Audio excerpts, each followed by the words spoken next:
Hi, everybody. Welcome to Mormonish. I'm Rebecca, and you might recognize my sometimes frequent co-host, Unoriginal Jim. That's How are you right. doing When tonight? Landon can't join us, Jim always fills in, and he is fantastic. You know, you guys probably don't know, but when we start taping a podcast, we usually talk for like 40 minutes just about stuff. And then we're like, oh, yeah, we're supposed to turn on the We podcast. have So something to do. we have something to do. And this is what happened with our guest today. We would like to welcome Suspicious Might to the program. Welcome, Suspicious.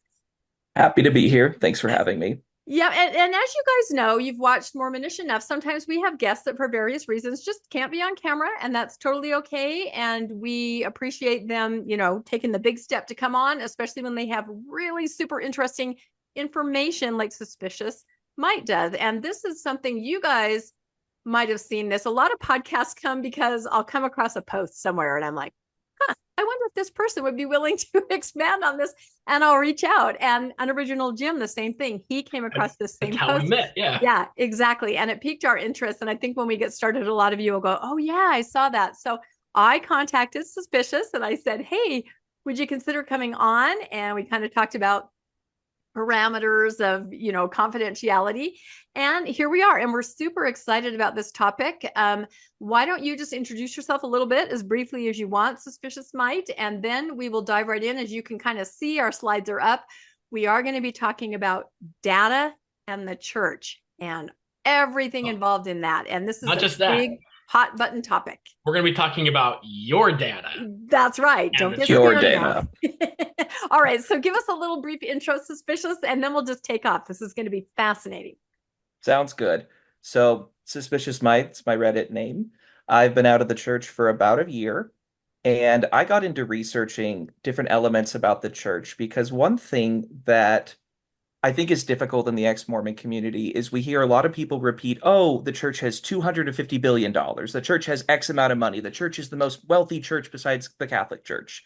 And it kind of is a talking point that I think falls deaf on a lot of people's ears. They're used to hearing that, especially in the TBM community, especially in like close to the church communities, or for people who are outside the church, they don't know and it doesn't matter. Yeah. So I set out to try to find numbers to attach to a lot of these claims. And what really got me into a lot of this was looking at property.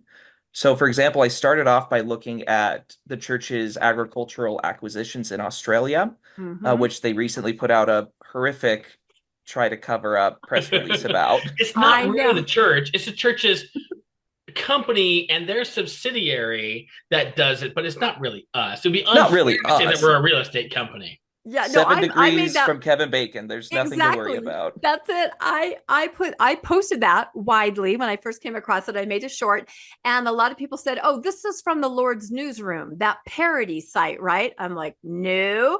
They're like, "Oh, then you just made this up, right? Because this is ridiculous that they're saying the church didn't buy it, property reserve, and it's auxiliary." I said, "Nope, this is right on the church newsroom. You can go and read it." Yeah, I think a lot of people were shocked. And the thing is that press release was so badly timed, right? Yeah, because it comes on the heels of this $153 million apartment purchase in California.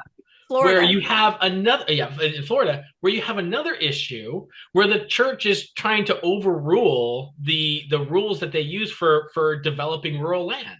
And like the people voted, we don't want to do this. And the church is like, well, we're going to pass a bill that'll let us do it. So I don't want to get off course, but it's, so hard. So tone deaf. I read, Rebecca, what you posted, and I was like, I did a double take. Yeah. I like an old fashioned spit take because like this can't be real. What? So it's like in the SEC response where they had that line, did the church fail to maintain its obligations for reporting? And then the answer was, we came to a settlement, which is code for you can answer the question, right? So you made something up. So anyway, exactly. Go on. I apologize. And we consider the matter closed. Consider the matter closed. But those answers satisfy, all of our friends and relatives that are still faithful members. They're like, oh, they do consider the matter closed.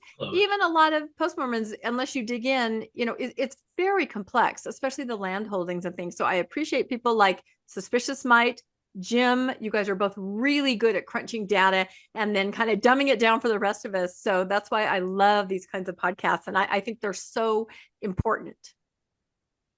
Definitely. And I mean, yeah, it's about the numbers. I mean, and that's what the numbers are for.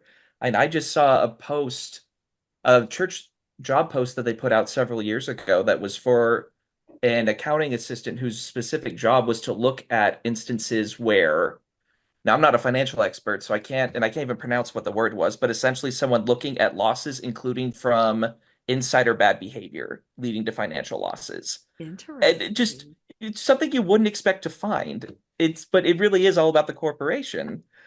And that's what got me into this, was specifically trying to find a lot of those numbers. Because I remember when the SEC stuff came out, I was still a member, and that shocked me and definitely was a shelf item for a while. And then as I dug deeper into it, I found I mean, over $1 billion worth of property and assets that most of which were either not widely reported or just frankly hadn't been reported as far as I can tell. And it just, and that, but that's such a small bit of their empire. Like, that's the thing. It's so little, but at the same time, it kind of shows a portion of the extent of what they have. And that led me into poking around different parts of the church website that are open and available for anyone to get to. No hacking happened here. And that's what had me stumble on this story. Well, we're very glad that you did, and you're right. Most things are there for everybody if they can find them, right? It just takes a certain kind of person that's willing to do it. And I just feel like every time in every country where they're forced to be transparent, the laws like Australia, we mentioned Australia and other countries like that, where they're forced to be transparent, they're up to something in every country. So what does that tell you? Where they're not transparent, it's probably worse. But every time when they're forced, we are able to see very clearly that there's something going on. Always. Well, and I feel like that kind of relates to this topic, because one thing that spurred me to look specifically for their data collection methods was, once again, people constantly post like, oh, hey, how did they find me? My family doesn't know where I live. How did they know where I'm at? And I know people had talked about the idea of the church using people data brokers and other methods to find folks, but they kept saying, oh, well, this material is now behind a login screen. They've hidden it from public view. Well, with a little bit of Google dorking, which is a specialized way of finding things on Google, it's not that hard to find, well, frankly, stuff on the church tech forum, which is what I did. And that's where you find a lot of people, primarily clerks and executive secretaries, posting a lot of juicy stuff that I don't think they realize is available for the wider public. Well, as soon as they see this, it's not going to be, right? I mean, you're... Yeah. Grab your screenshots now, guys, now, because it's all over. Wayback Machine. Always got to get that stuff stored. So I stumbled on a lot of what they were writing, and as we'll see in the episode, this isn't a new phenomenon. I was finding things as far back as 2008, 2009, where they're talking about this process. And it also kind of shows this weird gray line, from what I could tell, that the church lets wards and stakes get into, where they appear to be passively endorsing a lot of these creepy techniques, and especially because they do some of them at their home at the headquarters, which we'll get into. But when it comes to the wards and stakes and stuff, it really looks like they're pushing them in that direction, sometimes getting a direct green light, and other times just wink, wink, nod, nod, have at it. And yeah, it just kind of shows how these techniques have spread across a lot of different areas and how they're specifically employed. This is what we're talking about here is the methods employed to find people, right? Mm-hmm. How they're tracking you down, because there's been a number of issues tied to data that they pull from your cell phones when you log on. There's also been issues that have crept up in the past of people basically signing away the rights to their child's image when they go to a church activity. Mm-hmm. So that was something that people in my family discussed. So the church actively takes advantage of the trust that the members have in it. And when you have somebody who finds out, hey, if my kid goes to this youth camp and they take a picture, the church owns the rights to my child's image forever. And so there's a lot of things where, just because people are so trusting. Now, they wouldn't be that trusting if they had the same thing come from a school, right? But because it's the church knows that they can get away with it. So they will push people to do things in the good name of the church because people will accept it. And even if it's creepy, if your neighbor down the street was to do it, people will find it less creepy because they'll say, well, it's the Lord's institution that's doing it. And so the church knows they can push people to do things that might be even borderline unethical because it's attached to the Lord's purpose. It's not mining for the Lord, it's data mining for the Lord, right? You have to do it because you got to find these souls. That's it. That is the best line I've heard in many months. So that's great. Well, no, you're right. And it just brief little tangent. It's like when they put up advertisements for their new media campaigns they're doing, and they're asking for, hey, we need Middle Eastern looking people. We need Latino descendant people. And hey, anything you do, we're going to underpay you, and we're going to keep the rights to it for the rest of who knows how long. Yeah. And it just comes off as weird, but because it's, like you said, good name of the church, they got to do it. They got to show people that the gospel's for everyone by hiring actors to make it seem that way. Yeah. So definitely intense. High demand commodities. Yes.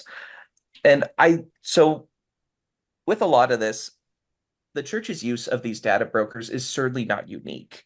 And I will say off the start, I don't have the biggest background in cyber and data mining, but I've done enough research to learn that it's a big problem. And privacy issues are a huge problem, both with the church and also in the broader commercial sphere. I mean, everything that we do when it relates to the internet is being mined and taken by companies and brokers that are trying to sell that information to other companies and brokers.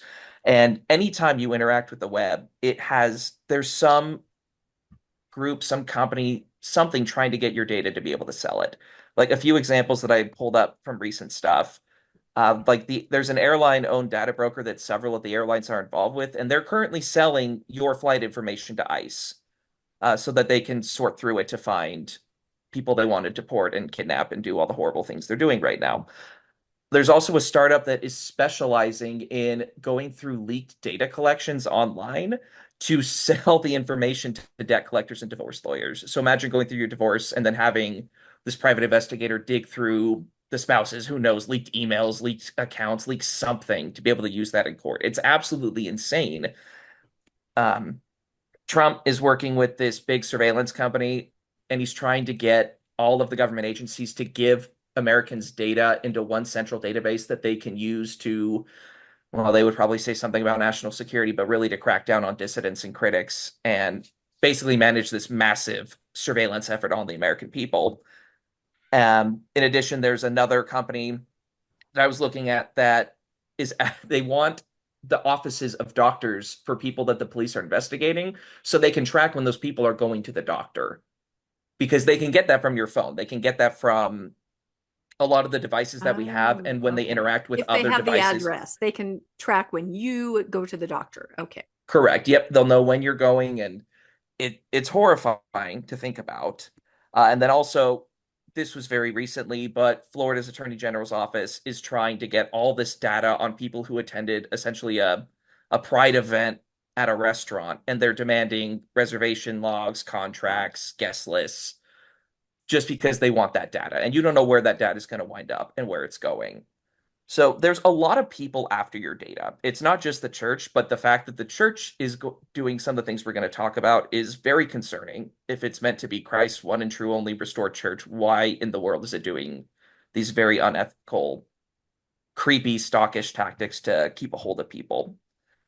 This comes just as a brief image. This is from a Federal Trade Commission report where they talk about how social media companies and video streaming companies, where they get the data from that they use to sell to other people. So you can see here some of the examples. They've got, for example, when you're connecting to their websites, they're gathering your IP, they're gathering your location as best they can. They're gathering your usage, what you click on, what you hover over, what other websites you've been to, because they'll use cookies to track like where else you've been, so they can sell that information to other people.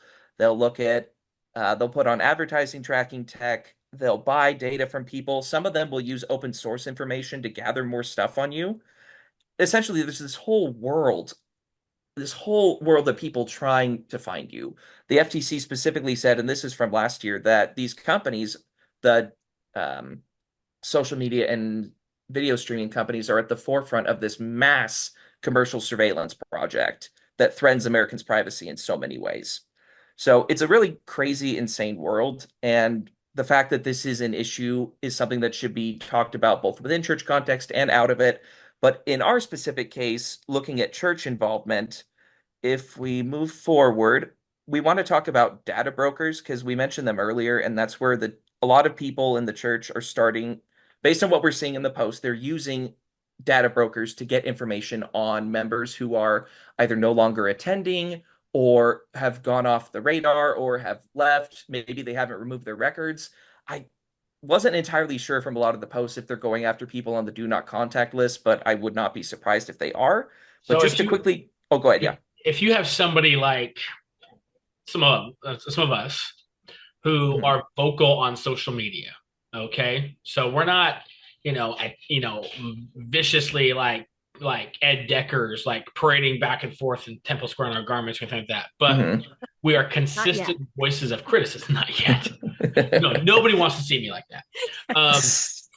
And so my question is, when let's say we go out and we hashtag something, like you hashtag LDS Church, and it's negative. Can they look at how those hashtags are used and then say, okay, well, this person's hashtagging us routinely, and then go back and flag us for data mining that way? Oh, 100%. There are so many social media analytical tools that exist, and the church hires people to work on that from what I've seen on their job postings. I mean, I've told this to people before on Reddit, like there's an app that not even an app, there's a tool you can use to look at when someone is in Reddit and when they're posting and what time zone they're in. I mean, I didn't even know that was a thing until I was looking into some more of these open source tools. There's so much out there that can be mined that you should just assume that anything you're putting online, they can find. I mean, we know they're watching the ex-Mormon Reddit, because they change things when it gets too controversial, right? But I have no doubt that they have people watching what you're hashtagging, what general social media information is saying about the church, what the general vibe is. I have no doubt they have a lot of experts who are using the various softwares out there to analyze that in ways that are also kind of creepy and aren't very different from like multinational corporations and other commercial entities trying to win customers and keep them and be stockish. So no, I know that's true. And I know that if you're a more prominent podcaster, that there is actually a person assigned to you. It was explained to me, like say a John Delaney is going to have a person at the church assigned to watch every single thing he puts out and monitor his presence and everything. If you're a smaller podcast, like a Mormonish, you might have somebody that's assigned to watch, 5 of the smaller but there's definitely somebody keeping an eye. And I know this works. One of the greatest examples is I posted and talked about a picture that I found on the church website where it was a mission president's wife and she'd been cut off from here. I remember that. Right? I remember that. So we were saying, oh my gosh, no one even noticed for 11 years. A day later, it was fixed. A day later, it was her whole face. That is not a coincidence. Remember the very unfortunate article about the holes filled with sex. Do you remember that? Yeah, it was an article the church put out about people who were divorced and what can they do now? That they're no longer having intimate relations. And it said, what can you do to fill the holes that were once filled by sex? Gardening, book club were the main reasons, but everyone, this is kind of how Nuance Ho got her, splashed into the media. She made some hilarious TikToks about it. All of us were talking about it. Within a day, it was changed.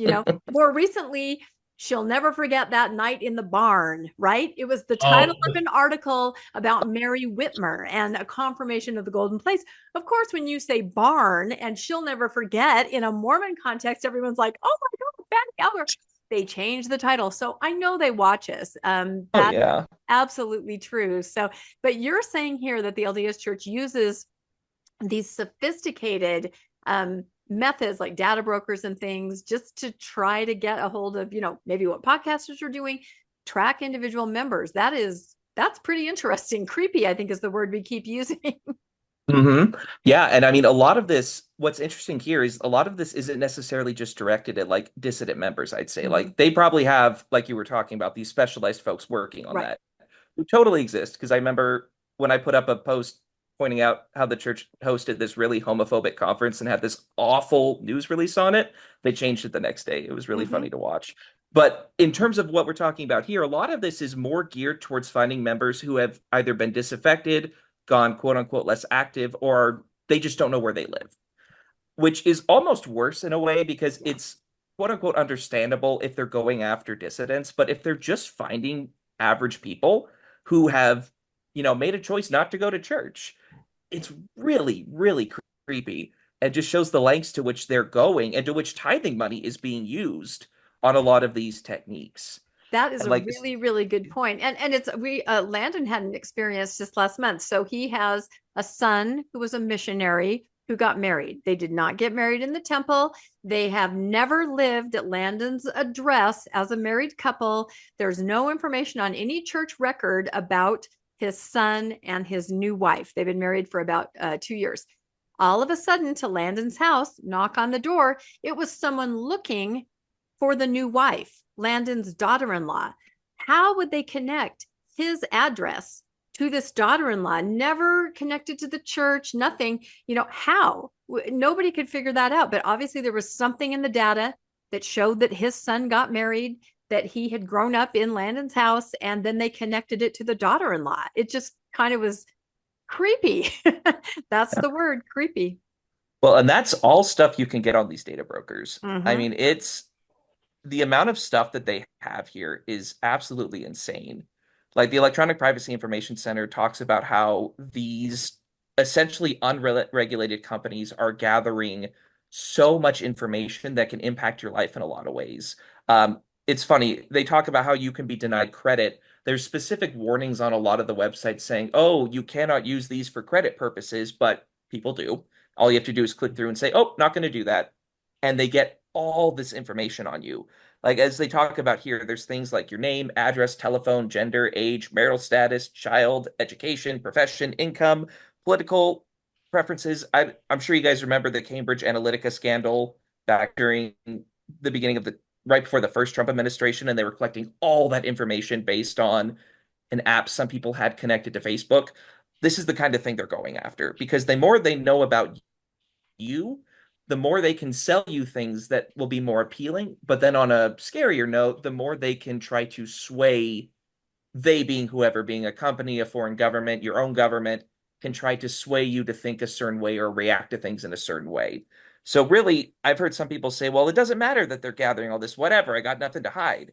Well, it's not about what you're hiding. It's about what they're hiding. What are they gathering this data for? They have a digital profile of you that can be used in so many nefarious ways, some of which we'll talk about here.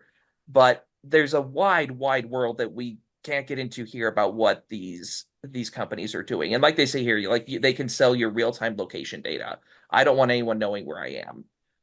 It's absolutely insane. But where these come in is there are a lot of brokers that are specifically focused on finding people. I'll put a list of them up here.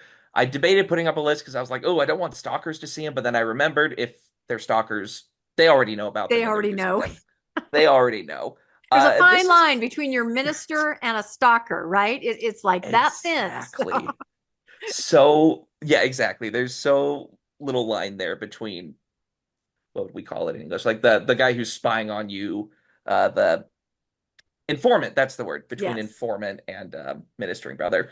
So here on the left, well, my left, you've got several of the companies, and this isn't even all of them. These are just a few that you can find on OSINT related sites, and OSINT being open source intelligence, where you are using any kind of open data to find information on a target. OSINT is used by a lot of people for great things. Investigative journalists use it. Investigators who are looking into crime or looking into fraud use it a lot.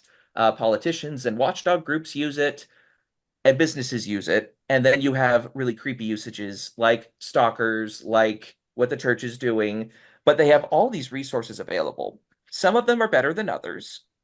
Some of them require a paid membership, or you pay per report that you generate. And interestingly, you will find family search and ancestry stuff on there, which makes sense because I've found plenty of living people's information on Ancestry. You can find plenty of stuff. It's really not that secure in that regard. And you can go into one of these and search someone's name. Some of them will let you search by address or by phone number or just by name. And the amount of information they'll pull up just blows your mind.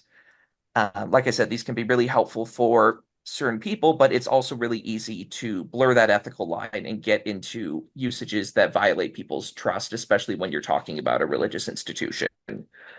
So remember some of these. Remember Spokio and Tellius. Who else did they talk about in the post? There's just a few of them they're going to bring up.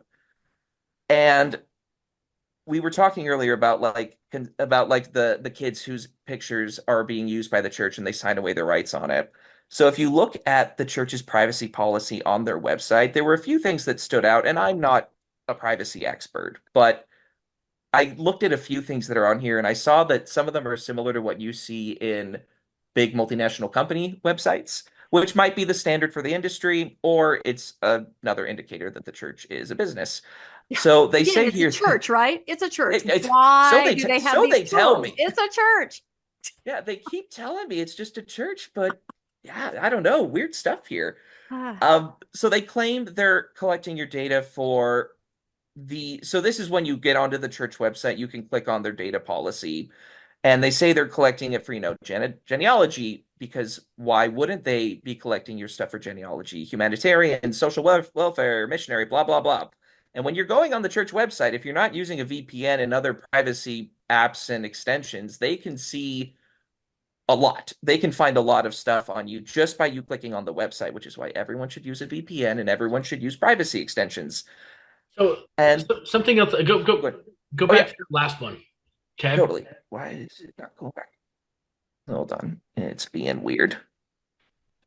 Just maybe. Well, that's fine. But let's talk about the nebulous wording at the end. Okay. Other operational and administrative uses. Okay, those are very, very. Those are attorney language. That's weasel wordage, right? Yeah. Those are very, very large terms. So whatever they define as administrative is what they're going to use it for. So if you come back and you say, "Hold on a second, I did not agree to have you track what was on my phone or whatever," they're going to go, "Oh, well, that's how we do this, or that's operational."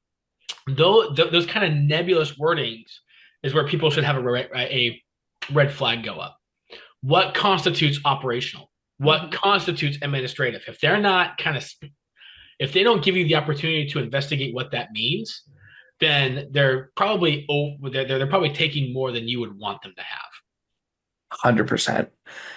Because who knows what that means? Are they being operational for Jesus, or are they? See, and that's the question. Is it because what they do here is they say ecclesiastical. Everybody understands that they want to talk about church. Genealogy. Everybody loves genealogy. Okay, Mormons, we love that. Humanitarian and social welfare, those are very warm-hearted things. Missionary teaching, and then at the end of this, after listing the things that they know people are going to agree with, they slip into language that is the corporate, other operational and administrative purposes, which you are going to accept that language based upon the good things that they told you. Okay, so just wanted to throw that out there. The way things are written is very, very important. Very nebulous by design. And I mean, it's what you'll see on a lot of companies, right? Like that's what is so stark here, is how similar so much of this is to a company. Like, what other church are you going to find that has this? And someone will probably go and find another church that has that policy thing, but whatever. And what's interesting too to me is when they say, oh dear, come on, when they say you've given them data. And it's such a wide range of instances. When you join the church, seek ordinances, request church materials. How many of us are requesting it when the missionaries show up on our doorstep? Requesting access to church tools, or engage in other interactions or communications with the church. What does that mean? What does that mean? It means everything. Every email you send, every communication, every request. It means we're collecting every interaction. That's what they're telling you, or they reserve the right. to categorize every interaction that they have with you. And they're coming up with more and more ways to interact. Over on the faithful subreddits, they're saying, oh, there's this new app. We all log on. It helps us know when someone needs help moving or this and that. Everybody sign up. Oh, there's this new thing to get activities out there. Sign up. So in my mind, they're coming up with all these new ways that they can get your data by having you sign up for this cool new tool, right? Which they then take 100%. And aggregate and create a profile. Exactly. Mm-hmm. I mean, think about JustServe. How many people did they get on that one? Oh my gosh. Yep. Because of Mr. many. Beast. Yep. No, that was huge. It's insane the amount of stuff they're able to get on that. And I mean, you remember the creepy area books that they have that missionaries have. Like the amount of stuff that's on there and personal data is, I mean, they've already got a ton even just through that method. So these other methods they use, and even with these new public-facing war pages they have, when you click on an activity, I think you talked about this in one of your videos, like you click on it, they're going to gather all this info on you in the guise of, oh, we want to help people be ready for you. Where's that data going? It's going for operational administrative purposes, for all you know. No, that's true. And I have a pet peeve about even Family Search because, they put those Family Search centers all around. They're like some are embedded like in a museum, some are pop-up. They get people, how exciting, come, our missionaries will help you input your data, right? Bring your records. There it is, another touch point where you've put a lot of data, right? You've put your parents' name in there, where your parents were born in there for the sake of genealogy. But we don't know exactly what that is all used for. I have a huge problem with this, Family Search. It sounds all family friendly, but I think there's something more to it. Oh, 100%. It's really creepy, especially when if you're looking at trying to find documents for a foreign country, sometimes you'll search government documents for Scotland, and actually Family Search's wiki will be one of the first things that comes up because it just blows my mind. Just briefly here, they talk about how they will get things from published sources. They'll get living information. These are things they gather, and they're kind of admitting to it here in a way, low-key, subtle way. And then this just goes to show they're going to be sending, like we talked about with the social media analysis, they'll use your data for, among other things, data analysis, measurement services, data-driven social media messaging, surveys, and so on, with whatever that so on happens to entail. So clearly here they're talking about they are going to use your data. So you are giving it over to them by visiting or by engaging with the church in any single way. I don't know, a butterfly flaps its wings in one continent and the Mormon church has your data on another. Who knows? But if we want to look in at the actual posts, we can certainly do that. So the Church Tech Forum is part of the church's website. They have a little disclaimer that it doesn't represent official church doctrine or teachings or policies or blah, blah, blah. Employees do go on there sometimes and post things in these forums responding to people's questions. But really a lot of what we have here are people who are clerks, executive secretaries, and others who are talking about, in some cases, just hey, why does my computer not work? Or, hey, how does this church software, how's this supposed to work? What do I do for this filing? And it's really interesting because some of it's mundane, some of it's pretty funny, and some of it is weird and gives you a good insight into what the thought process is here.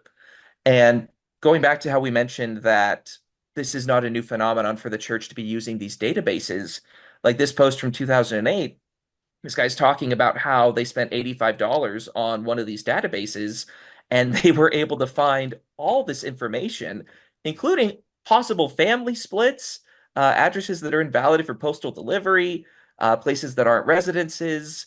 And they specifically called someone to make this their calling, to be a cyber sleuth, to be a cyber stalker. Can you imagine getting that calling? You are being set apart to creep on people online and find their information and provide it to the church for church purposes. And say what? Oh yeah, I wonder if they announce it in sacrament meetings. So and so has been called to be the ward sleuth. You're like, damn it! It would be ward data specialist. Oh, you're right. Right? It would never be ward sleuth. You're right. But let's take a step here. All right, we're looking at this, and this person has been told that their role is to find the one, right? They literally become Jesus in that terrible painting of him chasing the lamb down. We're like, Jesus is kind of blurry and the lamb is scared as shit, right? Yeah.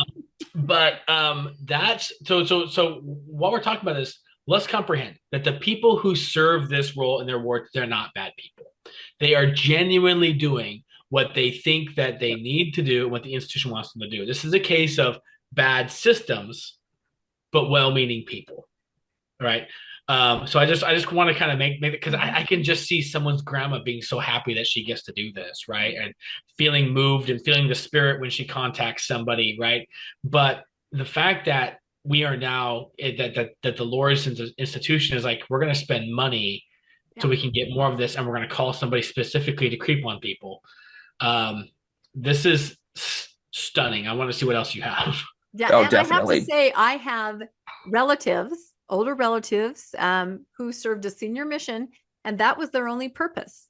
They had 1,500 names that they were supposed to go out and find, right? That was their purpose, to find these people on this mission, right? Oh.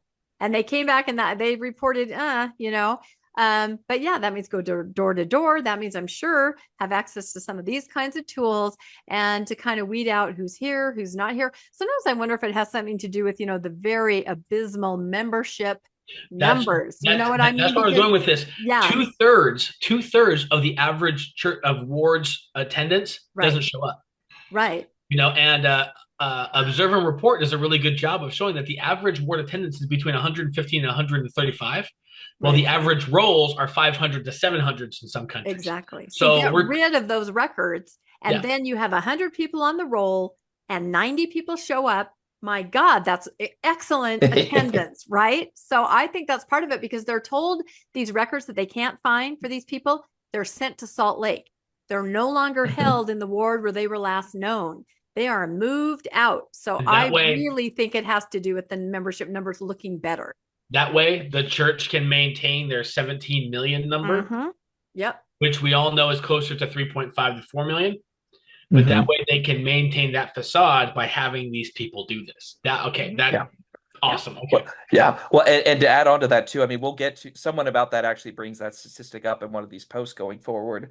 But I think it's also important to look at, is ideological the right word? Some of the ideological drive behind it. And that's one thing I love about this, is you see how people are viewing it. And you'll see that a lot of people really do think that this is a God-given way to find the one, and that it's their job to find them. I remember several months ago, I talked with someone who'd been in church leadership a lot, and I brought up the idea of the church hunting people down, and also how hard it is to resign, and that it's so burdensome. Why should it be so burdensome? And the person specifically went on about how, oh, well, it's the bishop's duty. This is their job. This is required of the Lord. Like, they're the ecclesiastical leader. Like, there definitely is, from the business perspective, definitely the membership has something to do with it. And then at the local level, I think we do see a lot of people zealously trying to, like you mentioned, trying to do what they think is right. Although some of them we'll see on here are a-holes. So we'll get some good examples for the here. Lord, come on. A-holes for the Lord. That's how it goes. So these ones are from 2009. And just looking at the titles for a lot of these chats, you can see what they're trying to go on about. And this guy's asking about whether or not we should use they should use US search, and how it seems to have all of their missing members and claims to have the address and phone numbers. Should we get it? And other people, what's interesting is some people over the years have pushed back and said, hey, maybe that's not something a ward should do. Maybe they shouldn't spend money on it. Some, like the guy in the second post, talk about how that's what they're doing in Salt Lake, is they're using missionaries who do this exact kind of contacting and searching.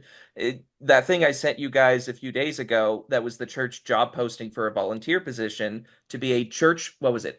Church member locator specialist or something awful like that, where the job was to call family members and read a script to get their family members' info or something like that. This Why third don't guy they realize that if somebody wanted to, they would be found. They would walk into a church, they'd say, hey, we want to come back. We want to keep attending. Here's our info. Those that want to be found are going to be found. Those that don't, there's a reason they don't want to be found. Because they're lost. That's why. They've lost the light of Jesus. The light in their eyes is gone. And that makes it harder to find them. I know. It's insane. Like, and you can see then the way these people talk about, like, the idea of it, just people not wanting to be contacted. Only a few folks will bring that up, and the rest are like, oh, we got to find them. just summarizing more what we see on here. Like, there's a lot of debate about whether the ward should pay for it or if people themselves should pay for it. And then this guy at the end talks about how he runs the name and date of birth, which the church has, because they get that as soon as you join. And they run it through this one data broker site, get the free answers, and then use another one to narrow down what's there, to narrow down and find out where the person is. Is this data for people over the age of 18? Because I do see a lot of posts from people saying, oh my gosh, this woman showed up. She started talking to my 10-year-old. She said she was the primary president. I mean, I'm guessing maybe, I don't know if that information would be available about a child or a minor, but we know that does happen where well-meaning leaders reach out and talk to minors and parents can get really upset. So I wonder if they're tracking minors. It's a good question. I'm trying to remember if I'll have to look into that later and see if there's minor information on there. But like, it'll show siblings. Like, if you look yourself up on some of them, you can see all of your siblings. So I guess it depends on who they'll show. Yeah.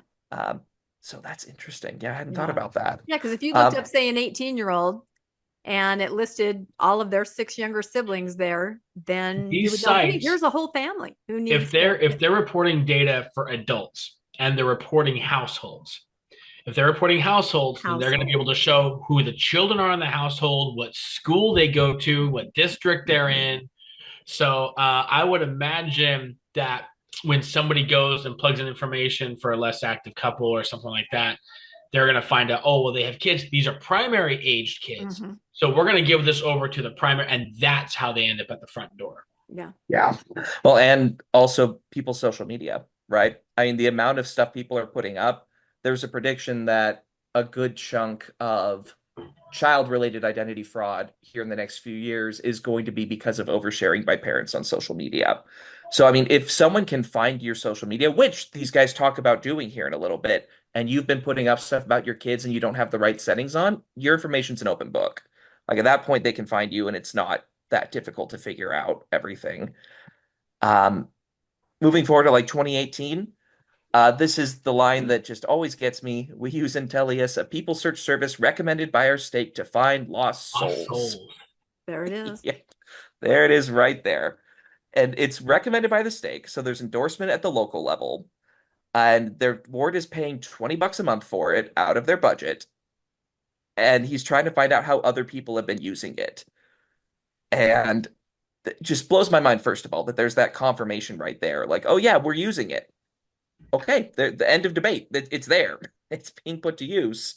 And then this next guy's talking about another one that he's using these unlimited subscriptions for. And it's funny, he kind of talks about how it gets less useful. Some of them really are not that useful. Others, though, are. And what gets really creepy, though, is here at the bottom, where the second guy talks about how easy it is to track homeowners with county assessor websites, and then talks about creeping on people using Facebook. But it's hard to find renters and drifters.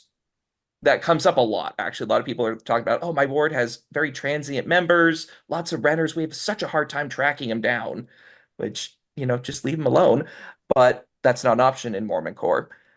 But county assessor websites, that is really big and important. That's really big. That is next level. And again, I always say, there's this huge push, be baptized, right? Be clean, be born again. I've even seen, the missionaries just talk about it in these very vague, be baptized terms. In regular Christianity, to be baptized means you get in a church and you accept Jesus or some kind of ceremony, and there you are, you've accepted Christ.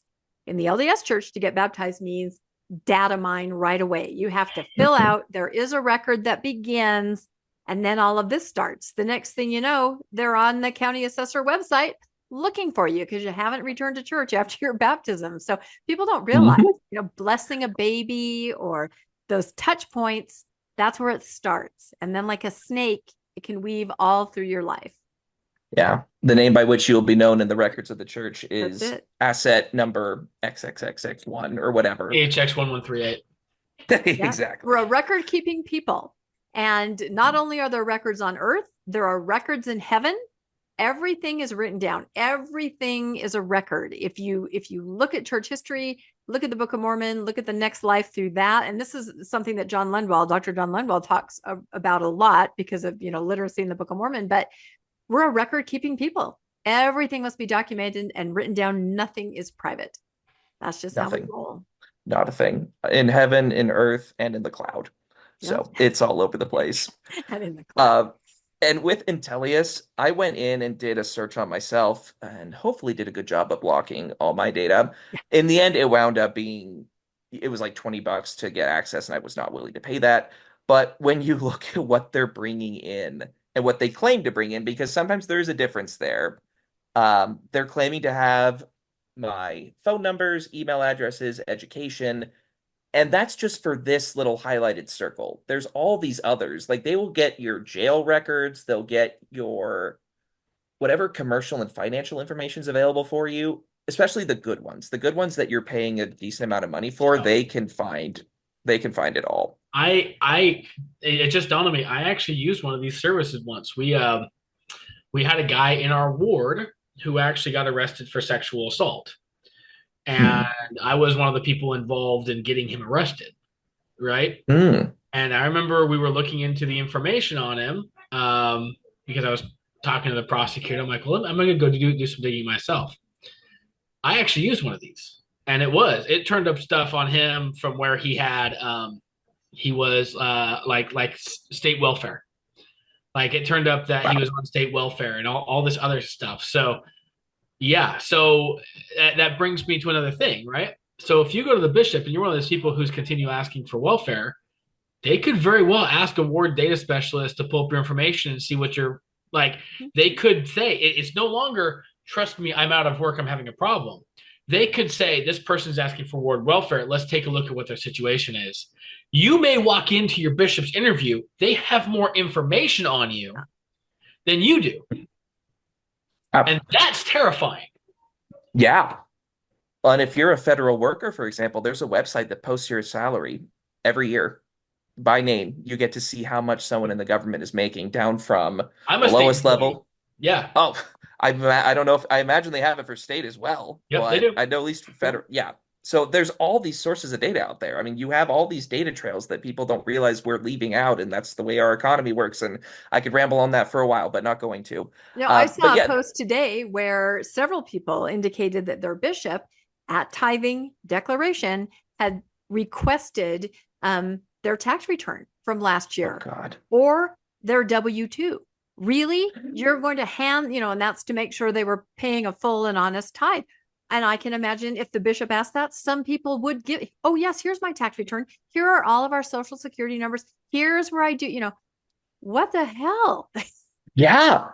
Like, they should not have that info, and it's not secure. The people are so innocent, the church, and trusting. And that's how they want them to be. Yeah. It's terrible. Going to this one, this is from 2017. They talk about how, so as far as I understand it, at least before 2022, the wards were expected to put in a lot of work to find these members, and if they couldn't find them, they get sent to church headquarters to the address unknown unit. There was some guilt and shame between a lot of these clerks about doing that. Like, they felt like they hadn't done their work enough if they didn't put in the extra effort to find these people, because then they're creating more of a burden for Salt Lake, which is also a pretty manipulative mindset that is instilled in them. And he talks about here that addresses unknown started sending back a bunch of addresses to each ward to look up on their own each quarter. So they're outsourcing this work that they're already making unpaid people do with church headquarters to the unpaid and overworked volunteers at the ward level. And he talks about the 9 steps. The 8 and 9 steps come up a lot about what you're supposed to do to find someone whose records are missing. And I have another post that talks about that in a moment. But he kind of walks through the process of how that just got so overwhelming that that's what led to a lot of these wards going into these people search programs, these data brokers, to try to get that info before they get, as he puts it here, like, buried by everything they're getting from Salt Lake. And so the sentence here is wild. The practice of each quarter sending 20 records of lost members back to the wards Making them appear as normal members moving back in was overwhelming to our workload that we could not keep up even before the old records began coming back. That is unfreaking believable. This whole slide is unbelievable. Everybody freeze on this slide when you get a chance and just read through the whole thing. Look at this last one. We are wearing down the 30% of active members attending sacrament meetings due to all the effort required by the 70% who have fallen off the path and chosen the large and spacious building. This is what's so funny. You have all this technical stuff. Let's use this and this data finder. Large and spacious building, and these religious terms, you can see the mindset of why they're doing it. Listen to that language. The automatic assumption, right? The individuals who they can't find are off the path, and that they've chosen something that is ultimately destructive for them. Yeah. I mean, you want to talk about cultural conditioning? Yeah. They're not saying we should not be doing this. They are not saying we should not be digging in these people's background. They are not saying the church should not be sending this back to us. But they are kind of. But they say, well, we have to do this because we have to find these people and bring them back on the path. But they are so propagandized into believing that that's their role that they have ceased to know where that line is. It goes back to the ethical line you talked about earlier. Yeah. And look here, they actually admit that new converts are falling off, which is a bigger and bigger problem. It says we need a personal progress guide to blessings and eternal life to help the new converts work out their own salvation and remain active during their first years because the present methods are not retaining enough new converts. There it is at a grassroots level. They're saying it's right there. They're not staying. And then we have to find them after they leave. And this is coming from ward clerks getting on this form to ask for help. Right. And they're very blunt. Revealing. Yeah. Very revealing. They tell it like it is in a lot of ways and then explain how we're all such a big damn inconvenience to them because we are off the path. This whole slide is insane. Just what they say and admit to here. But, so let me understand this. So the church headquarters is sending back records from the dead letter file or the missing member file to the wards to have them, to kind of farm out the responsibility for continuing to search. Is what is happening? Yeah, based on my understanding of what they're describing here, yes.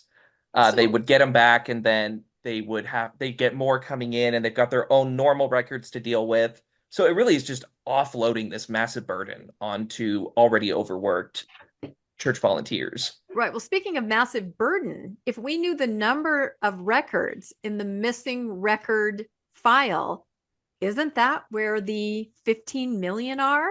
I mean, isn't that going to be the hugest database of all? They must know all these people are, they hightailed it out of there. They are not in the church. We got to get into that vault. Who's with you? Well, 20 records per quarter to different wards. I mean, that adds up really quick. It makes you wonder how many wards. And this is back in 2017. So this is before even a lot of this other stuff happened, which is nuts. This one, there's a ton with it. So I put it into the little bits. But once again, another guy saying that his stake is recommending that they use Intellius to find the lost souls. And I'm trying to remember what he talks about here. So he's sending out records. He's doing checking the addresses that he finds. And then he's asking about his concern is that he's been sending out records to the wrong wards, not that he's using a data broker to look up where people live and can't find their address. Let's think about this from another more angering issue. This is putting a voluntold individual in a local ward in a position where they are now accessing private information of ward members on a routine basis. How does the church put any kind of protection against that ward member taking the information they find through the church system to have them not abuse it? Right? We are taking people with no vetting, no background. There's nothing in it that says that we are not telling the church, hey, if you leave the church, we're going to assign somebody in your ward to find your personal information, come find you. That includes your tax information, the names of your children, how much money you make. That's what they're giving ward members access to in the name of tracking people down. That is I just made that connection and my face is turning red because I'm genuinely pissed. So how much of my personal information in the last 4 years since I stopped attending church does somebody in my ward now have? And it's probably stored on a Google Drive. Yeah. That was another thing I talked about later is when I went through it some more is the number of people who were saying, oh yeah, our ward keeps everything on Google Drives and Google Docs, and some of it's on paper in closets at the ward building. Like, this is not secure. No. Like, your information is not being preserved. And they won't do this to vet people working with children, but they're going to do this to find the lost souls. Oh, like, wow. That is so... Wow. Like, this shows they have the capability. They just have a priority about when it should be used. Yeah, I don't think they do this for any other reason, than to try to find him. I just think about the therapist that was just arrested for inappropriate behavior with his clients, and he had been arrested before. Yet, through my sources, I found out he was just called to be the executive secretary in his ward. Oh, God. They didn't look into him at all, his past and what was going on currently. They did not look into him, and he has access to people now. I don't want to get too off course, but I'm going to say this. One of the things I mentioned on TikTok about a week ago was that when it comes to abuse in the church is particularly susceptible to the issue because they're the ones who call people by the spirit of discernment into positions where they can abuse. Other religions, it's like, hey, I'm going to volunteer to mow the lawn. I'm going to go to school. I went to a theology school, right? Only in Mormonism do they say, hey, Brother Reynolds, let's take you, when you're not being a plumber, let's take you and give you access to the kids in the church. And now, hey, let's take your wife who has no background in anything, and let's give her access to the personal data mining for ward members, which means abuse that stems from this, the church could be sued for and should be sued for. Because otherwise that person would not have been placed into a situation where they purchased the subscription and given your name to find you. Yep. Or your children. Yeah. Wow. With your tithing money. It's a big issue. Your tithing. This is your tithing money. It's such a huge issue, and there's so many different angles to it, and everyone is more disturbing than the other. 100%. Oh, and some of it's as simple as if they would just do a damn Google search. Yeah. Like the other day when I found that guy who's doing a mental health night for a ward in Utah, and he's a convicted drug dealer. White collar drug dealer, so church is fine with it. But alleged, allegedly, exactly. Alleged. No, but it's ridiculous. Like, how do they not? They spend this much time on these people finder websites to find these new addresses, and yet they won't use it to actually keep people safe. Because those people are paying tithing and their butts are in the seat. They're doing horrible things, but the church doesn't need to worry about them. They don't need to find them or bring them back. I said last night on the newscast that every time there's some kind of arrest, for sex abuse or child sex abuse, I always look the person up through sources that I have to see if they have been in church leadership, either currently or in the past. And I'm telling you, 9 out of 10 are always somebody that is a bishop or was a high counselor. And even if somebody has things that they were convicted of in the past, they have been made a temple sealer. I mean, it's just horrifying. No one is watching the store when it comes to people sitting in the pews. If you walk out the door, they're going to watch you, they're going to scrutinize you like crazy. But if you're there, there's no accountability. See, that other thing I sent you, that was the post about using data to find information about that guy who was in jail so they could send his records to the right ward. Yeah. And now they said he did awful things, and yet their whole focus was how do we get him into his new ward? And he's in jail for, I don't even remember what they said, but something awful. We want him. We want to help him repent. We want to call the church hotline about him. Yeah. He's leadership material right there. This line, I just can't with this line. Like, I couldn't believe that I was reading it. The way they frame it, like you mentioned with the conditioning. I just read it. It says, per the law of witnesses, I cross-reference my findings with social media, property records, and anything else I can think of using return service requested on an envelope is the final confirming witness. Oh my God. So they'll literally send an envelope that they know is the wrong address and say, please give a new address. And so it'll be sent back to them. But they're totally couching it in these religious terms. This is why they're doing it. It's all okay. See, this is okay. So this is important, right? For the people doing this, it's an affirmation of the Spirit. If you're looking at it from the outside, it's the proof that that Spirit's not there. Right. If this is the true the Church of God, if this is everything that it says it needs to be, and the Spirit moves as miraculously as we're told across all these generations, then the extent that they go to, right, is searching through your property records and everything else. That is not what I would say is a godly effort. Right. If God works on the heart, if God speaks to you, if you're in that low moment and you're crying, and the Holy Ghost should be able to get you. And when I was on a mission, man, that was what we were told is you're going to find the elect. They're going to be prepared. Right. And it was the Spirit was supposed to guide you there, and you were praying for guidance. The fact that the idea is that we're not praying for guidance anymore. We are digital sleuthing, and we're going to find people. We're going to track them down. And it just goes to show that the concept, they know that those religious concepts don't work. And so what they're doing is they're relying on the arm of flesh. Like I'm trying to couch this from, but like, this is all arm of flesh stuff, right? This is corporations trying to track down customers. Paying for guidance, not praying for guidance, right? Paying for guidance. Exactly. And you're great at catchphrases tonight. I'm all about catchphrases. That's me. That's right. Usually it's Landon that does that. He's not here, so I'm having to try. So you're doing a great job. So as I mentioned, there are people who do debate about it. There's some people who say this isn't something that the church should spend money on. Why are you doing this? This guy here doesn't have a problem with the money going to a data broker. He's concerned that they're not using a free one, because it'll find name, address, phone number, complete details without getting into the criminal background stuff. That includes aliases, age, current address, previous address, current phone numbers, email addresses, relatives, and so on. And then he goes on to say, granted, not all phone numbers are on file, but it's truly scary what information it does have.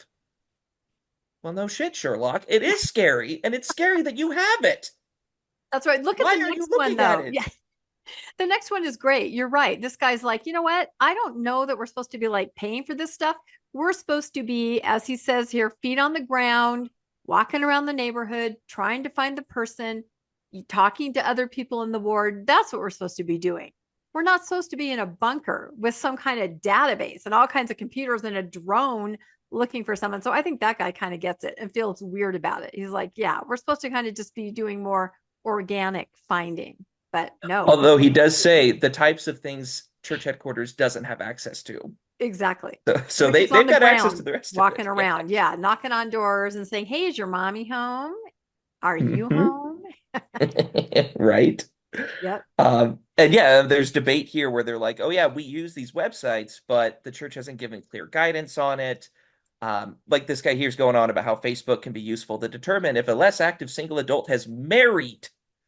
And sometimes what city they have moved to, which helps narrow down the options. Like you're looking for pictures of their honeymoon. Oh, look, it looks like he finally landed someone. Oh, here the cruise. Oh my, looks like she has a daughter bringing into the marriage. Oh, looks like she's about a, sunbeam age.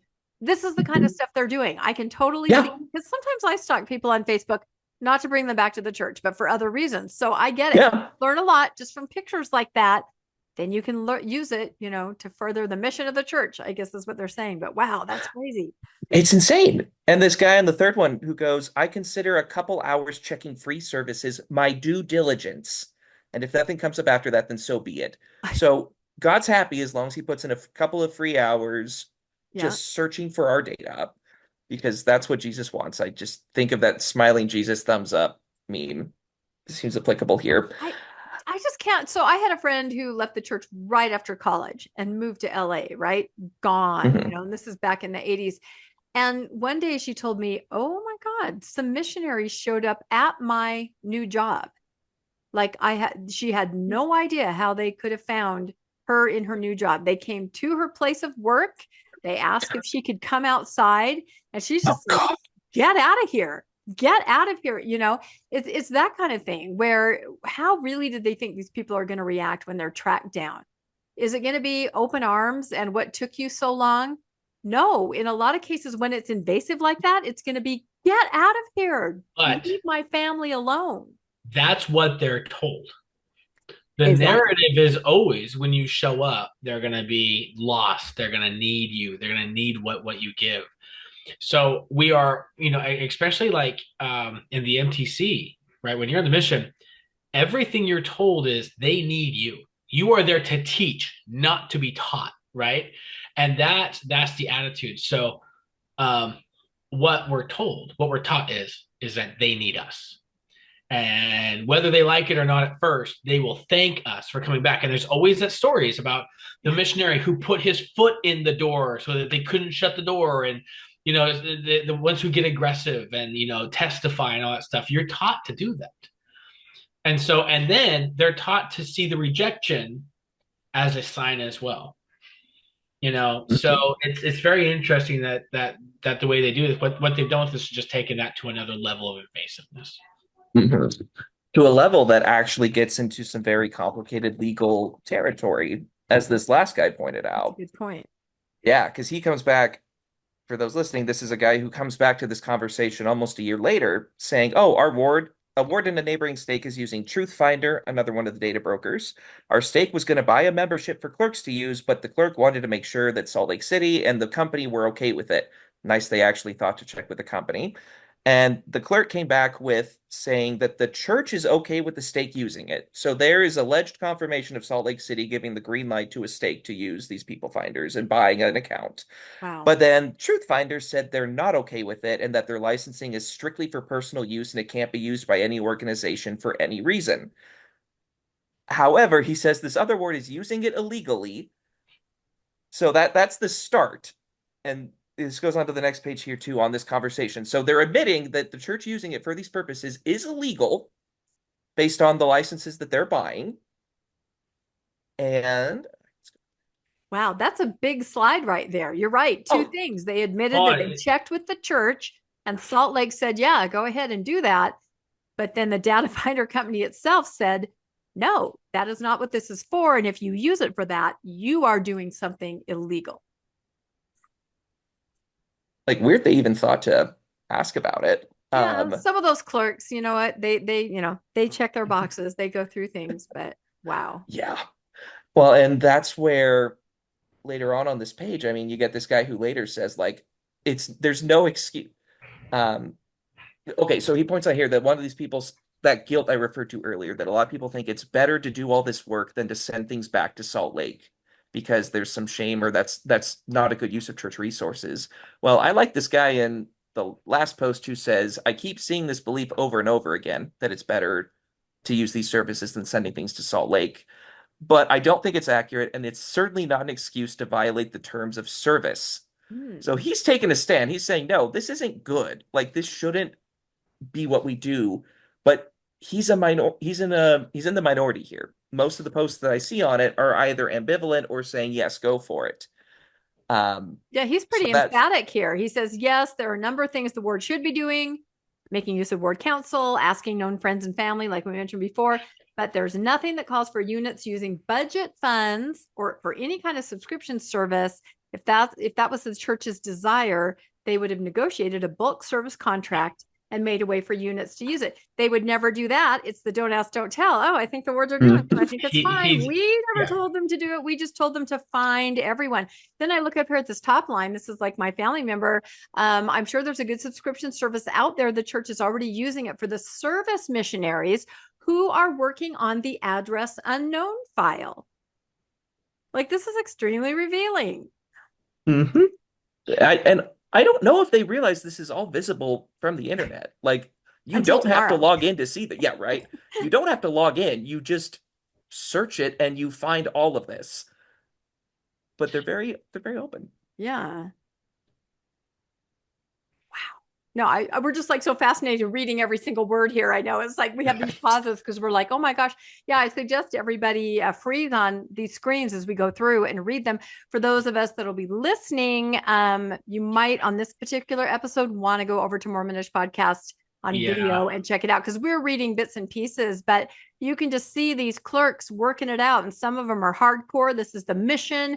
We're the shepherd. And others are like, I don't know, guys.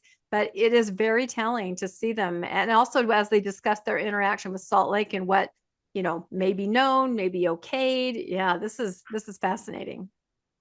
Yeah, well, it seems to me that the whole process, what this guy says here is absolutely correct. The church and other major corporations, they have these contracts that they enter into where they make software available to all the wards. They do it with Word, Excel, all that kind of stuff, right? I work for a university, so every program I use at the university comes with a login for me. So if I want to use Adobe, I have an Adobe, so I have that. The other thing I think that this clerk is on, I think this guy probably ends up PMO at some point. I don't know how you can think this rationally and not end up there, right?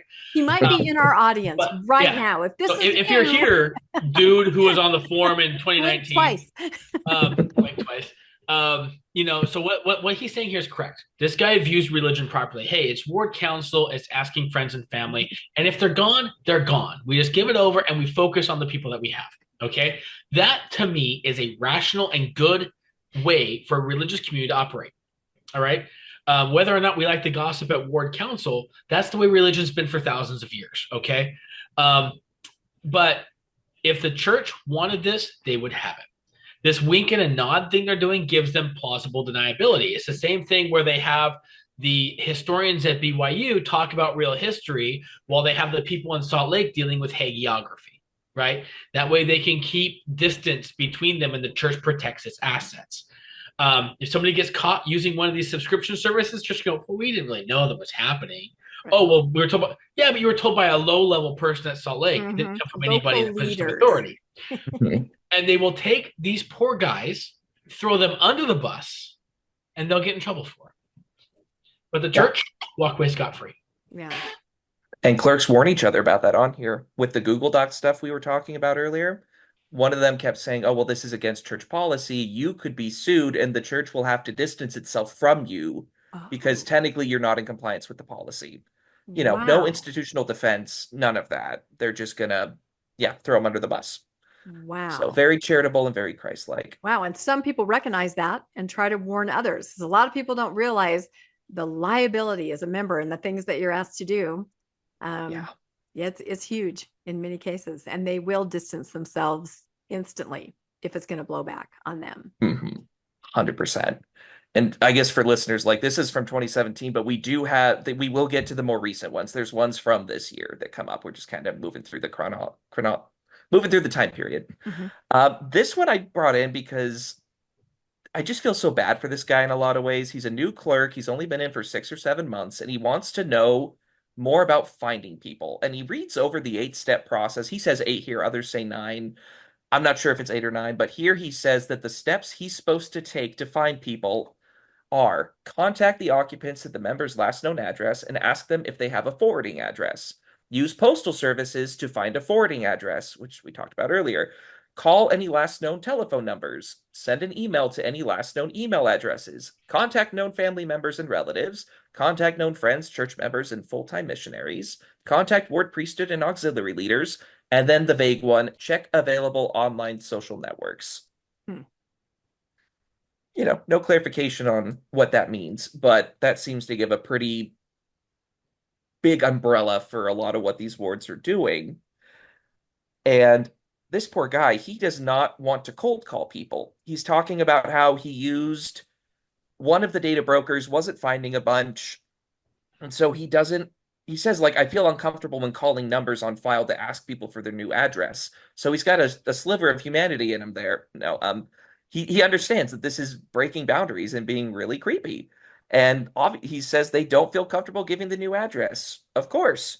So he's asking the other people on the forum, what do I need to do to not feel so awkward and to feel comfortable to make them give me their address? And what are good lines that you use for this? Good lines.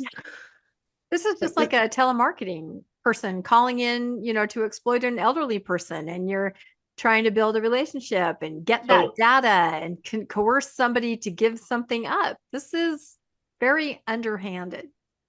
Extremely. And this poor guy, like I feel for him because he really doesn't want to do it, which is great. But at the same time, part of why I threw his story in is what people responded to him with. Not this guy, but the next guy was really crazy. This guy, though, also talks about how, in response to the first guy, says, I do this too, contact the parents. Often the parents want their new ward to know where they are. I will occasionally contact the ward clerk of the parents' ward to help get info from the parents. They don't like to give it to strangers, and another clerk can verify my calling and LCR. It's harder to get this line blew me when I first read it. It's hard to contact less actives and get info because they don't know you. Helping people move in or out is the perfect time to get info if they are less active. Train your ward leaders to ask for the right info because they're more likely to give it out in person, over the phone, or by text. Train them. Train them. While you're moving the couch, right? Mm-hmm. That's why you're there. You're not actually there to give service. You need their information. No, I remember moving into a new house, and I later came to know that this guy was the executive secretary, but he came up to the door and he goes, "Hey, I just live right over there. Are you guys LDS?" And I just very flippantly said, "No, we're Jewish." And he actually wrote something. I go, "No, I'm totally kidding. We are LDS, but now that I looked at it, he was trained to go over. He saw a moving truck and he's asking right away the first question, "Are you LDS?" And yeah, I kind of blew his mind because I was trying to be funny, and it was just so awkward. I don't know why that came out of my mouth, but why did he write it in front of you? Yeah, I know, isn't that weird? Yeah, I think that's strange. And looking back, yeah, but we're used to a lot of weird things and a lot of invasiveness as members of the church that other people would go, "What do you mean you talk to the plumber next door and tell him this?" Or "What do you mean you gave access to this private part of your life?" Yeah, there's a lot of things that we don't realize until you are on the other side of it. You're like, wow, that's invasive, and normal people don't do that. Here's another case of them telling them to go to the county recorder's database. Is find their address and go to the county and search the government records. This is oh yeah, look, that's what it says here. Go to the county. Unbelievable. These poor guys. I feel really sorry for them, though. What a thankless job. There are so many, if when you look at the membership records in your ward, that you're having to do this for. Good. And then at the end there, they talk about the return service thing where you send the letter to the old address so you can get the forwarding address by specifically writing on the envelope, "Return service requested." Because, why wouldn't they hunt you down even after you moved? But yeah, this is another example of that county database. And this is so horribly creepy because county databases really do have all that information. You can look up most counties, well, not all of them. A lot of them will let you look by name. So you can search by someone's name and find out where they live. It's really creepy. Some of them, like California, you have to buy some of the info. I use county records to find church commercial properties like this one here I found in California. So you can see just from the basics that I have, I know that's a property reserve slash ag reserve PO box, so we know who that belongs to. But you can see how much the property is worth, when it was sold, and this is pretty sparse when it comes to county data. This one, I think this is was this Georgia here? No, I don't remember where this one was, but this is another church property that I found. Like, I can go in and find all these, and I can go into each of these little parcels and click on it and find out who owns it. I can see the deed if they've stored it. Sometimes the counties will sell them. You have to pay for it. But in a lot of them, you can just click it. And if you know your way around these county databases, it's not that hard to find stuff. I can find where a lot of people, no, I don't do this. Let's be very clear. Someone with the right training could go and find where almost anyone lives. And even if you don't know their address to start with, if you go to one of these people, data brokers, even the free ones, get the basic idea of where they are, then you can go into the Davis County or the Salt Lake City assessor's office or the property records. You kind of want to use each one when you're doing like property research like I've been doing here, and you can just search them by name or by what the data broker thinks their address is, and you can confirm it.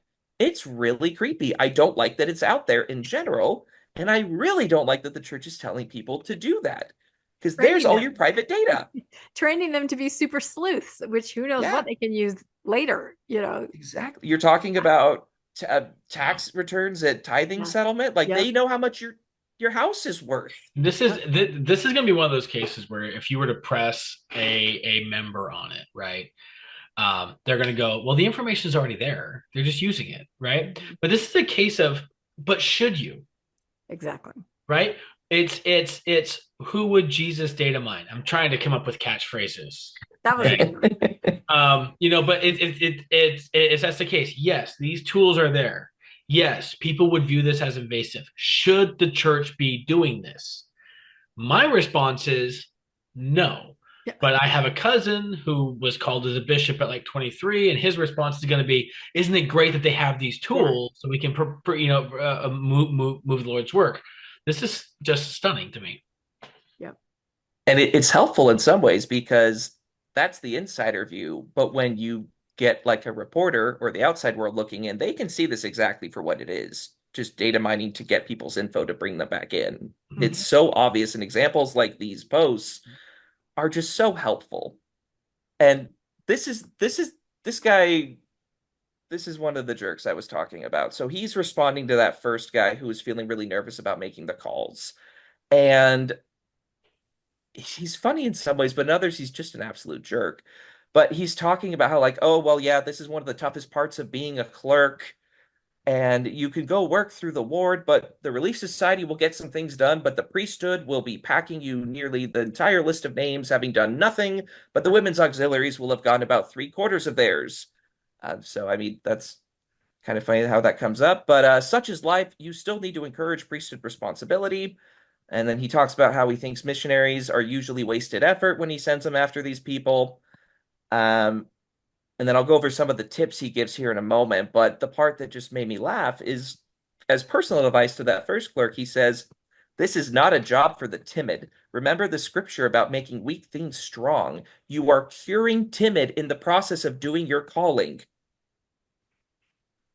Timid? No, it's called respecting people's boundaries.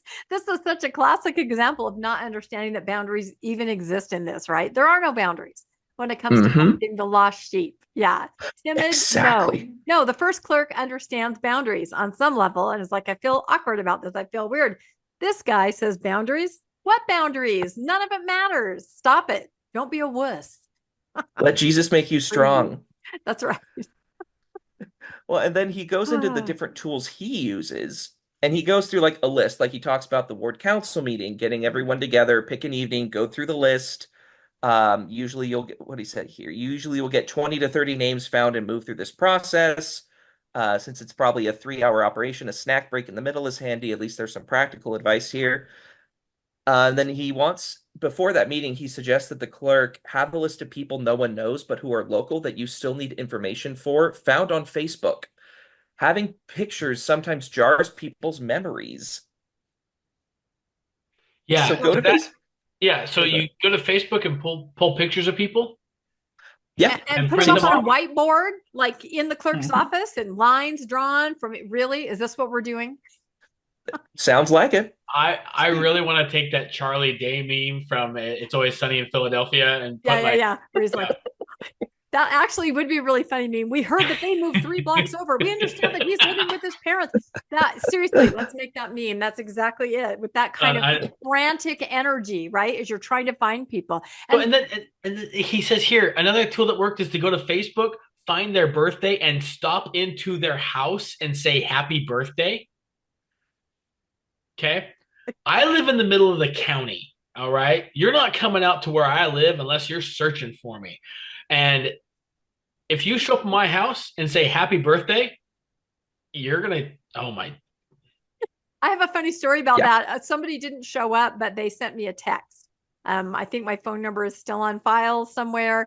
And it was 2 years ago. Yeah, it was my birthday. And some random person said, hi, I'm from the ward, the Relief Society presidency. Have a very happy birthday. We'd love to bring something over to you. and I was just being silly. They're like, what would you like? And I wrote cheese curds. And guess what showed up on my porch? I wish I would have known they really were going to do it. I would have put caramel apples, which I love. But yeah, I mean, they're there to send a text to, maybe we should answer these texts. You're going to get free stuff if they bring it over to your porch. But again, kind of scary. And at the base of this, right, he goes off. He says, hey, keep trying. This will teach you patience because everything is an Abrahamic test. But then at the bottom, he says, if you ship the records off to Salt Lake, expect them back in 2 to 4 months. Wow. So no passing the buck. There's send them right back to you. They're going to keep sending them back to you, and they're going to keep just burning out these ward clerks trying to find people. Yep. They're just dumping it all on them in the name of priesthood responsibility. Are there any success stories? Has anyone ever found anyone? Yes. They will. I think in some of these they talk about how they find people with them. I mean, here he at least brings up, like at the end when he's talking about his people search databases, that a 3-month subscription cost the ward, not him, but the ward, something like $65, and we got about 20 people either directly moved by it or got more information that let us find addresses. Let them find it. How, you might ask? Well, that's what I'd like to know from them too. And then briefly pointing out that he does say that you should take advantage of every fundraiser or ward Christmas program, and let the ward know that the bishop wants notices to all the ward to learn what addresses are bad. And he says, you are spending that money, so get as much bang for the buck as you can get out of it. Because that's what church activities are actually for him, is getting that info, not, celebrating Christmas or something. So just crazy. All right. So that's when we move up to 2022, 2023-ish. And this post here talks about a broadcast by the Utah area, specifically by the Membership and Statistical Records Division, talking about a new report titled Finding Lost Members, that it's not visible to member tools, but it's available to leaders. It lists the names of members who are assigned to the ward, but their current location is not known. Excuse me. Let's see. He kind of goes over the dynamics of how that works. In addition, records of new members who were baptized within the last 10 years and then moved to the address unknown file at church headquarters have been returned to the last known ward and added to the Finding Lost Members report. So once again, kicking back these records to the ward. I just want to point out, look at the 800-pound CRT they have on the desk of this ward. Okay?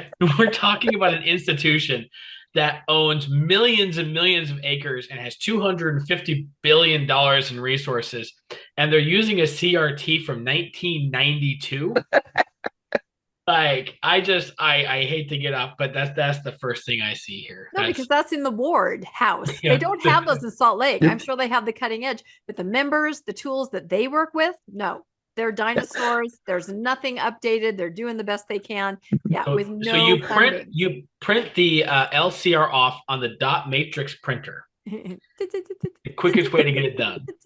Sorry. No, you're good. And who knows what computers they're giving out to others. I put something up earlier this week about how they announced that they gave a bunch of computers to the Ghanaian Immigration Agency. Yes.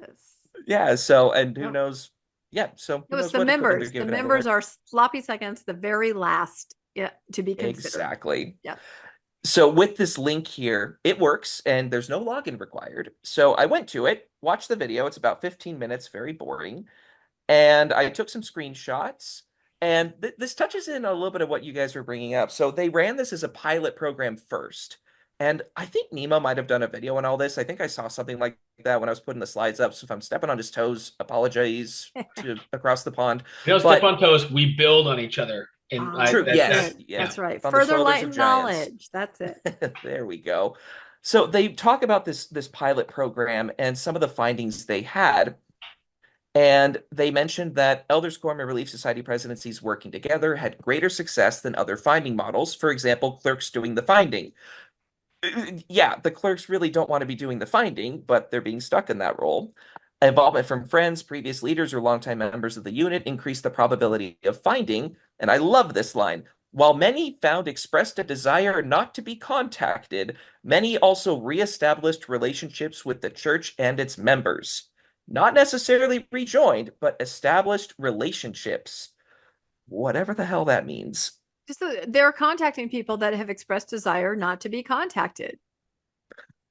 Yeah. And they're surprised some of them said they still don't want to be contacted. Like this, yeah, this slide just kind of drives me nuts. And then, oh yes, they should approach the effort prayerfully rather than merely as a task, because that leads to better finding, yeah, whatever. And then they talk about this finding lost members report in the dashboard that's available. And I guess since folks will be listening, here, you guys have better reading voices. One of you want to read that? I can read the first one. Finding Lost Member Dashboard. Says Area 70s will be able to monitor progress of the Finding Lost Members effort through an online dashboard, which will show them their coordinating councils and the associated stakes and wards or branches.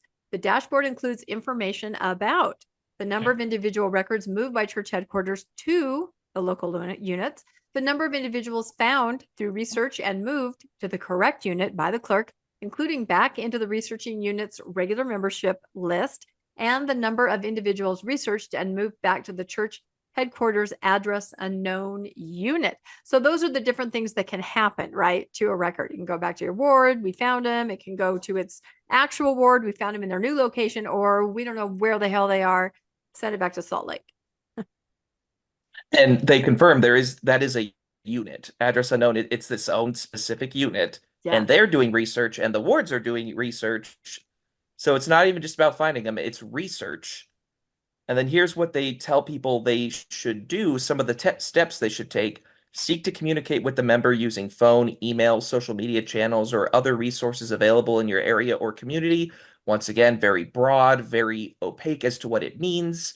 Contact known family or friends of the member, because who doesn't like their friend getting a call from headquarters or from the ward saying, hey, where's your buddy at? Contact the occupant of the member's last known address. Obtain the bishop's approval to return records to church headquarters. They really don't want them going back to headquarters. Yeah. So there was a post the other day. I actually think it was your post where it gave a picture of the record and it said it had a thing like known friends. I did a short on that. Nice. Yeah. So that's what they mean for by friends, right? So it's contact. Who do they talk to? Who are they friends with? Who might know where they are, right? And so because they know, like let's say you're somebody who doesn't want to be contacted, the odds of a priesthood leader being rebuffed by a ward member, say, hey, do you happen to know the address for brother so and so? A priesthood leader or somebody in a calling is going to come and say, hey, I've been called to do this. They are more likely to get that information, right? Because we're conditioned not to say no when somebody has something in their calling, okay?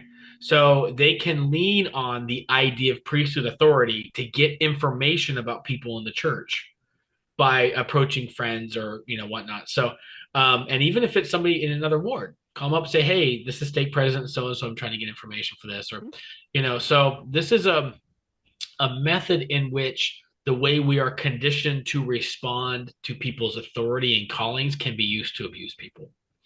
Yeah. And what was interesting about that? So it was just a little record of a missing person. And it said, the first one said 2 known friends identified. And the next record said 5 known friends in the stake identified. So how do they identify these friends through which they're going to attempt to contact you, right? Are they looking on Facebook to see who you're hanging out with? Are they driving past your house to see who you're talking to in your yard? I mean, it's so interesting because it's not just the missing person's information. Now it's anybody they talk to is fair game to be used in this effort to get at that person. Again, boundaries. There is no such thing. They say you never know in the church. They always say, oh, you don't know your true eternal value. Well, we kind of do now. We know that it can be monetized in terms of time and effort. Like the fact that they're putting all this effort in, like it's not just to find you, obviously. They need your tithing. But just crazy the amount of effort they will find to keep someone from just walking away. This was from the PDF file that was accompanied the video. Let's see, was there anything here that we didn't already go about? No, records of new. Oh yeah, go ahead. Oh, it just says these influence these efforts last known phone numbers, email, and social media channels. So you should be aware that that everybody is watching your social media. The church is going to track you. Mm-hmm. Or friends that you have who might be your friend on Facebook, even if you're not friends with a church investigator.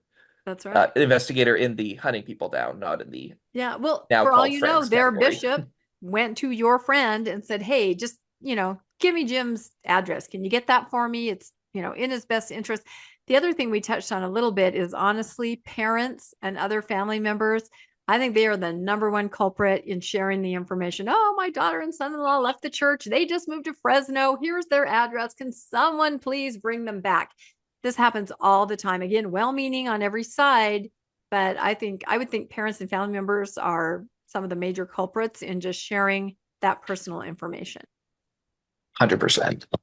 And it makes me wonder if the Church Central has like sock puppet accounts they're using to try to friend people on these places. I have no idea. Guarantee they do. Like a catfish. Oh my gosh. Yeah, well, something to be. Think about the missionary effort right now. Yeah. The missionary effort is exactly that. Yep. So anyway. Yeah. No, they never say the name of the church up front, and it's usually a very, very cute girl saying, are you lonely? Would you like to sit by me at church? I mean, that is kind of catfishing for Jesus. Actually, I watched a documentary a long time ago about a cult. I can't remember which one, but they would send their, young women cute out, and they called it flirty fishing. And they were assigned to do flirty fishing certain hours every day. And that means to talk to men and, invite them, same kind of thing, flirty fishing. And that's it for Jesus, right? Bring the souls. There's a letter somewhere that talks about how attractive sister missionaries should be put on Temple Square.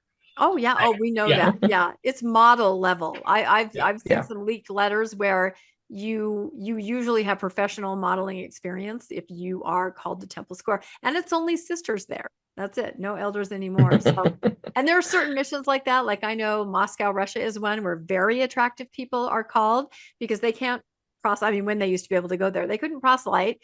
Their job was just kind of to walk around and get people to engage in conversation. They would attend the ballet or the opera and just walk around. So yeah, they definitely capitalize on appeal in whatever way that is. So they're no dummies. Let's just say that. They're working it, and I think it's just kind of off the charts at this point. I don't think we've ever seen social media like we've seen now, and not just the LDS church, all kinds of other churches. The Pope just had a big influencer gathering where he had thousands, I think it was at least 1,000 of social influencers in the Catholic Church, and said, here, film with me, post this, put your own spin on it, and they actually are saying that people are joining organized religion because of huge pushes in social media. So it's that, and it's then finding people to bring back after they join and realize, oh my God, what did I do? Then they can still use the same social media to try to bring them back. Exactly. And even a friend of mine just a few years ago, their mission had them friend on Facebook random people who they could tell lived in the area. They didn't have to know them.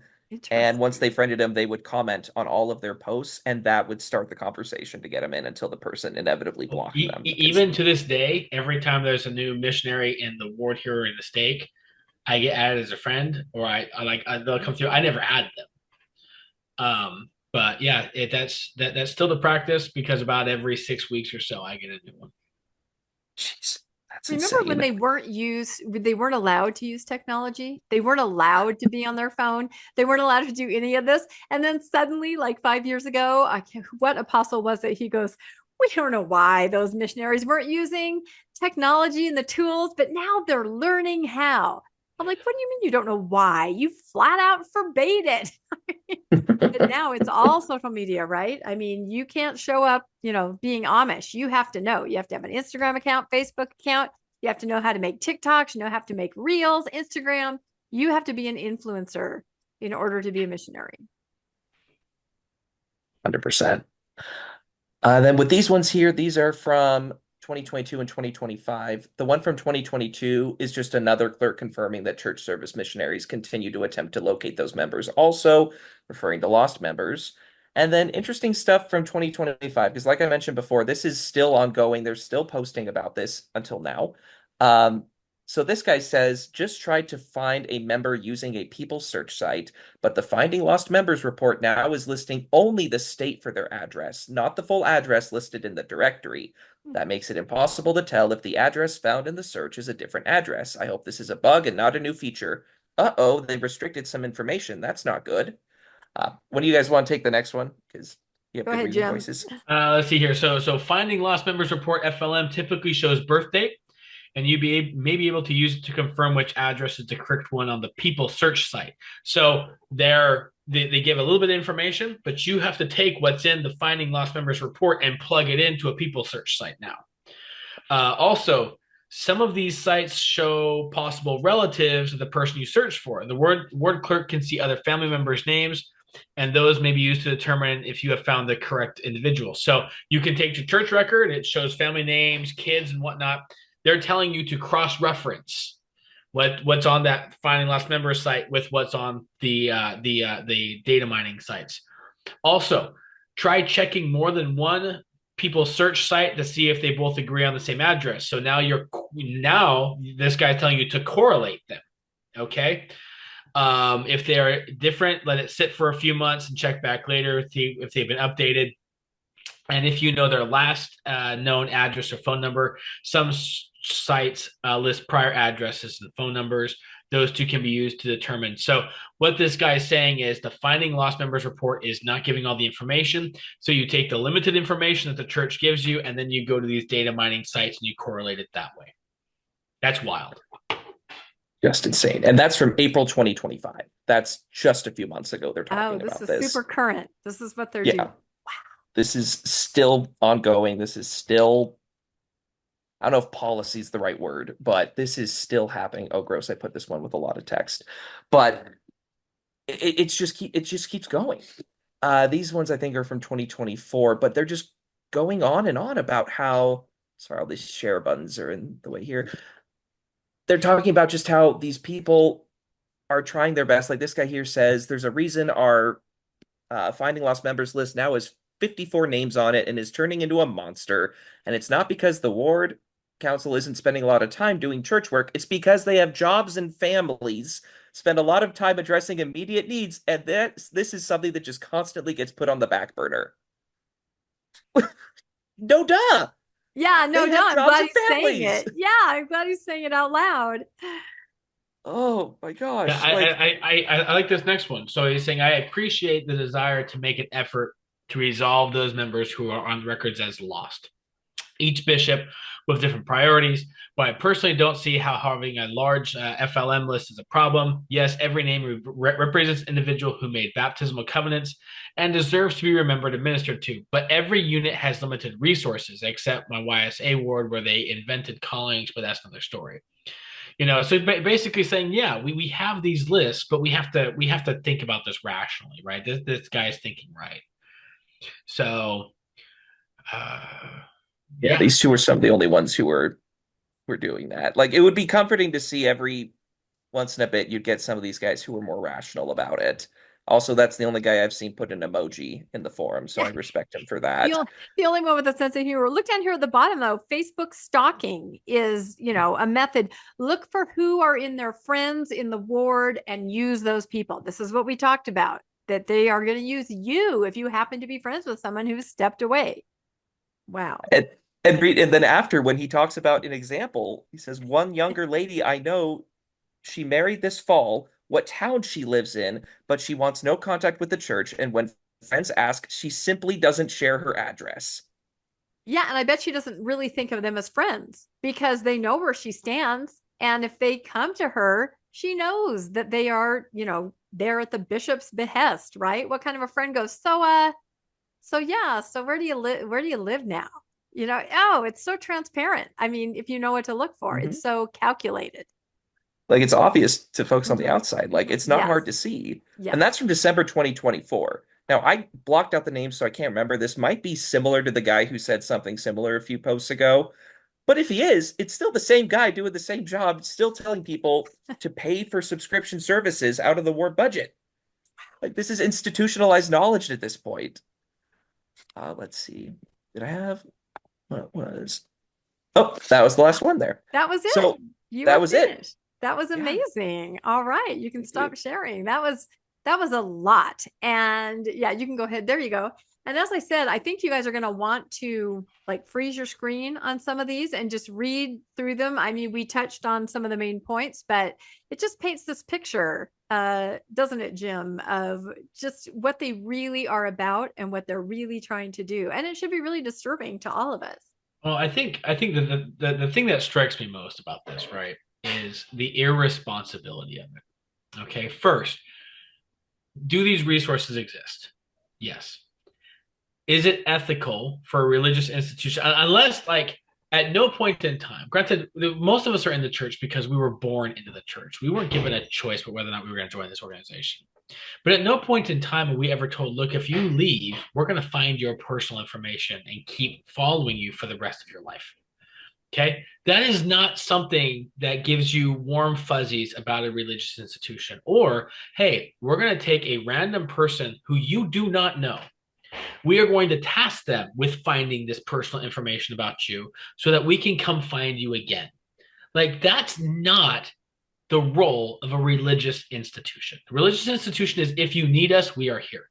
We will pray for you. We will think for you. If you contact us for aid, we're going to bring you soup. Some of the best Christians I know live a few blocks from me. I don't have any conversations with them about religion, but I know that if I needed them for something, they would be right here.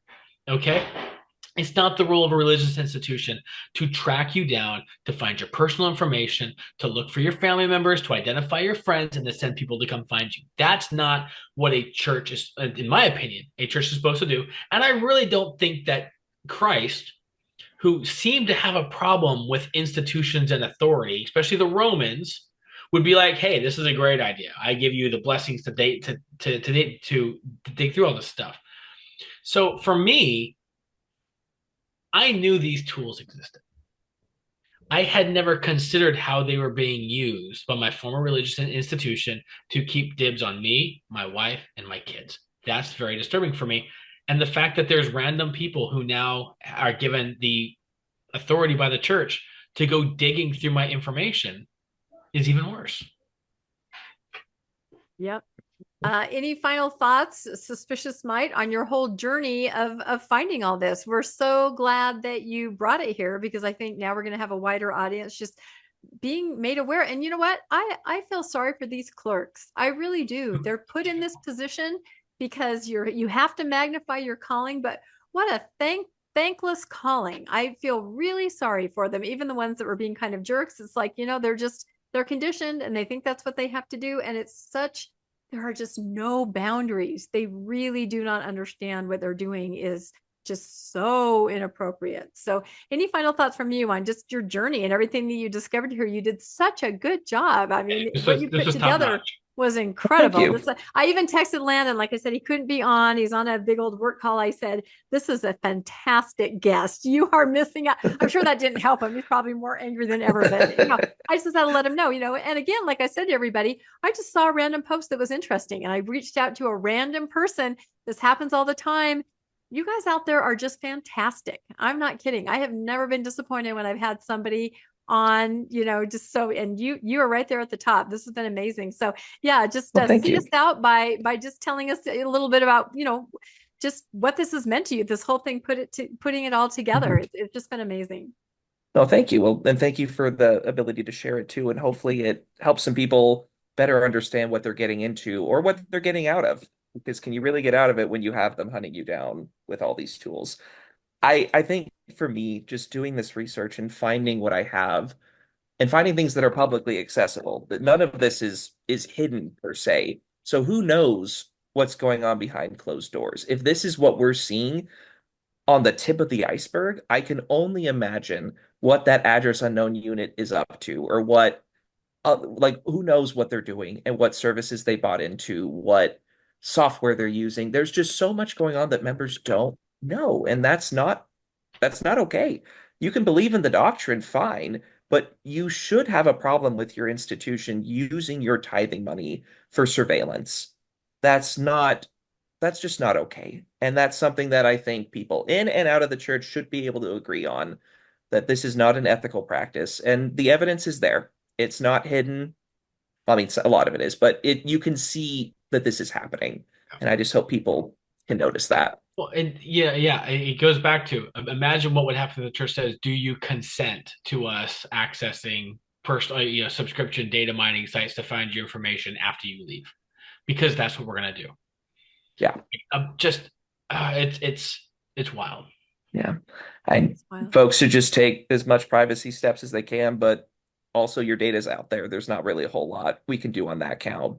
But like you said earlier, they can, but they arguably should not be using that data to find you. Yeah. Yep. Dude, this has been amazing. It has been my absolute pleasure. Yeah. And the other thing I think about just at the end is your children's data, honestly, because I see so many posts, I'm sure you guys do too, where people are contacting kids, well-meaning, but again, a stranger talking to a kid who answers the door. I see posts like that, why are you talking to my child? Why are you giving them a treat? I did not consent. So if anything, let's help everybody understand what boundaries are. Let's help them understand when you have overstepped, if you can do that in a kind way, because people think, like you said, they think they're on a mission. They think they're doing Jesus's work, and they think that they're going to be that creepy Jesus in the background running after that. That picture is weird. If you guys haven't seen that, it took me a long time to figure out what is this supposed to be, but that's the whole idea. Yeah, we are going to hunt you down. We are going to tackle you, and we are going to drag you kicking and screaming back for your own good. And that's it. So yeah, this has been incredible. Thank you so much. And please, everybody, comment and let us know, were you even aware of this kind of tip of the iceberg data mining and scrutiny of people?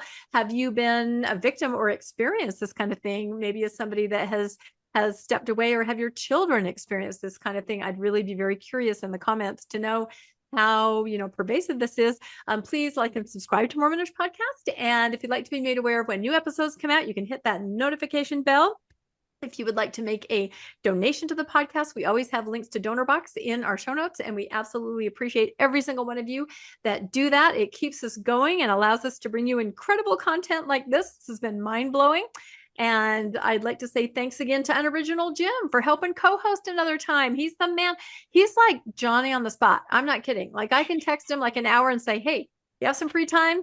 Landon had to end up on this work call. And he's like, I'm there. Do you have a real job, Jim? I just have to. No. You're just sitting there waiting to podcast. I'm a state employee. So yeah. Okay. Say no more. You're a state employee. That's right. And we hope that Suspicious Might, that you will continue digging into things, because I think you have a real talent for that. I think you're able to find things. You're able to put together information in a really succinct, understandable way, kind of dumb it down for the rest of us. And so I hope to see posts from you in the future. And I hope that you'll bring more stuff on Mormonish. We would love to have you back if there's any other topic that you're interested in or have been able to research. So I hope you'll consider that. Always down for it. Always happy to share. And once again, thank you so much. Oh, awesome. No, this is just fantastic. So thanks, everybody. We will say goodbye for now from Mormonish, and we'll catch you next time. Thanks, Jim. Thanks, Suspicious. Thanks everybody. Bye-bye.